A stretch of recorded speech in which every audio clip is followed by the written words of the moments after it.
जय जवाहर जय छत्तीसगढ़ संग मैं सुबह सुबह उठ के कैमरा उठा के मैं वीडियो बनाए शुरू कर देता हूँ। आइए देखते हैं ये है। ओकर बाद चलो वीडियो बनाथन, चलो बने रहो हमारे वीडियो में। तो आज अथन ती पर तो अम्मा बैठ के किचन में काका करते थे। तन हमन हा बाहर पर निकल के देखा थे कोई नहीं, सुनसान एकदम। थोड़ा देर बाद दिखते एक जन सियाना बेचारा कथी होती लेके सियानी उम्र में भी काम करते कैसे करबे आजकल के। ते याद आथे नाच पीला मोर गोड़ हाथ में चढ़े ले हूँ कि साल है कैसे कैसे करते थे। मोर गोड़ हाथ में चढ़ते चाट वाट देते ओकर बाद मतलब हाथ में मारता बोल मोर गोला धले थे। एक आखर पीला में नहीं जानो दादा। ओकर बाद एती कथी कथी लिखे धले थे।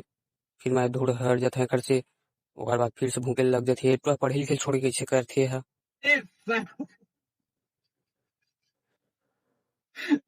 ओकर बाद फिर से कुकुर है मोढ़ा थे, लेकिन यदि सियान मन बैठ के काका सियानी गोट करते हैं। ओकर बाद मैं कुकुर मोर गोड़ हाथ चाटे दिस मैं धोते ला मस्त। फिर से ताना मन हा बाहर पर निकल जाता है नेटवर्क, फिर पढ़े लिखे छोड़ के मोबाइल वोबाइल में ध्यान। आजकल के लड़का मन एकदम ऐसे हो गए का करबे। फिर एक जना थे बेचारा सुत उठ के भगवाए बेचारा नहा निकलते फिर हंसे धले थे काबर नहीं जानो।